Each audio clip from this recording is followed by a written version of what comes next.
স্রেফ একটা মাস। এই সময়টা যেন ক্রিকেট প্রেমীদের বিষাদের। এক এক করে ৫ জন উজ্জ্বল নক্ষত্র বাজিয়েছেন বিদায়ের ঘণ্টা। সর্বশেষ সংযোজন এনরিক ক্লাসেন। একই দিনে বিদায় জানিয়েছেন আরও এক কিংবদন্তি। গ্লেন ম্যাক্সওয়েল অবশ্য ওয়ানডে ক্রিকেটের অধ্যায়ের ইতি টেনেছেন। এক এক করে বর্ণাঢ্য সব অধ্যায়ের সমাপ্তি হয়ে যাচ্ছে চোখের পলকে। শুরুটা করেছিলেন রোহিত শর্মা। নানা জল্পনা কল্পনার অবসান ঘটিয়ে টেস্ট ক্রিকেটকে বিদায় জানিয়ে দেন রোহিত। টি-20 বিশ্বকাপ জয়ের পর সেই ফরম্যাট থেকেও নিজেকে গুটিয়ে নিয়েছিলেন তিনি। স্রেফ ওয়ানডে ক্রিকেটটাই চালিয়ে যাওয়ার ইচ্ছে তার।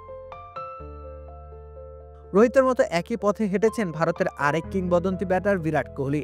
কানা ঘোষা ছিল তাকে বাদ রেখে ইংল্যান্ডের বিপক্ষে টেস্ট সিরিজ খেলতে যাবে ভারত, কিন্তু সেটা বিরাটের জন্য হতে পারত মানহানিকর।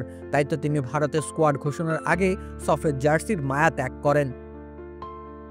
ইস্পাহানি বেকারি ফ্রেশ, স্বাদের আবেশে একটু আয়েশ। সেই তালিকায় আছেন শ্রীলঙ্কার অ্যাঞ্জেলো ম্যাথুস। দীর্ঘদিন ধরে চলমান ক্যারিয়ারকে বিশ্রাম দিলেন তিনি। বয়স হয়েছে, টেস্ট ক্রিকেটের ধকল আর সইতে পারেন না, সে কারণেই তার অবসরের সিদ্ধান্ত। কিন্তু গ্লেন ম্যাক্সওয়েলের ওয়ানডে ছাড়ার সিদ্ধান্তে খানিকটা অবাক হয়েছে পুরো ক্রিকেট বিশ্ব। 2023 সালের ওয়ানডে বিশ্বকাপে তার 200 ছাড়ানো ইনিংসই ক্রিকেট দুনিয়ার সবচেয়ে বড় বিজ্ঞাপন। সেই ম্যাক্সওয়েল ওয়ানডে ক্রিকেটকে বিদায় বলে দিয়েছেন হুট করেই। ম্যাক্সওয়েলের সেই বিধ্বংসী রূপ দেখা যাবে না আর, এটা ভেবে শোকাহত হতে না হতেই এনরিক ক্লাসেনের বিদায়ের খবর চাওর হয়েছে। তিনি নিজেই ঘোষণা দিয়েছেন অবসরের। তবে বাকিদের মতো ফরম্যাট ভেদে অবসরে যাননি তিনি। সোজাসাপটা আন্তর্জাতিক ক্রিকেট ক্যারিয়ারে পর্দা নামিয়ে দিলেন। কি অবলীলায় মাত্র 33 বছর বয়সেই প্রোটিয়া ব্যাটার নিয়ে ফেললেন এমন কঠিন এক সিদ্ধান্ত।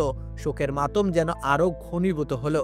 ক্রিকেট প্রেমীদের বুকের মধ্যখানটা আরও বেশি উদ্বিগ্ন হয়ে উঠল।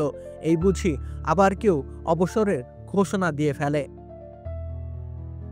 রাকিব হোসেন রুম্মান, খেলা ৭১।